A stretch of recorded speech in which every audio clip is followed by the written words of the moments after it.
For 1.5 degrees centigrade of warming, really we only have about 5 years. The second one was that if we are to not exceed those temperatures, then we know how much carbon dioxide we can put in the atmosphere and other greenhouse gases, but primarily carbon dioxide.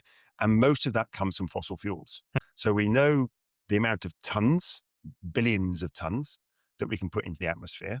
And that then tells us how many tons of fossil fuels we can use. And that then starts to tell us about the time frame. And that's the next thing. So if we want to hold to 1.5 to 2 degrees centigrade of warming, and 2 degrees centigrade is pretty dangerous, so we should be Mm. nearer 1.5. So you're kind of working back. Yes, you work back from that. And that will tell us that the timeline, and for 1.5 degrees centigrade, we have to be about zero emissions, in other words, zero fossil fuels, and a Mm. big change in agriculture as well, by the very early 2030s.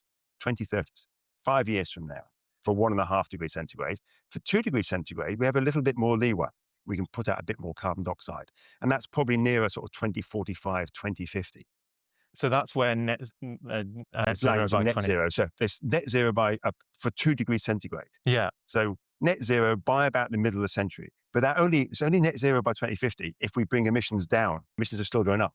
Every year emissions go up. That date comes closer and closer and closer because it's the total amount of carbon dioxide, the cumulative emissions of carbon dioxide Mm. that matter. So the end date is only valid if you actually follow the pathway to it. So it's kind of like if you were going up a roller coaster, the further you go up, the steeper the decline's got to. So, and we're already at a point now where emissions are going up so rapidly that we're going to have to come down much faster. So I think 2050 is really exaggerating how long we have.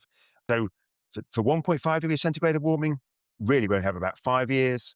For 2 degrees centigrade of warming, we've got somewhere around about 20, 25 years at most to get to zero fossil fuels.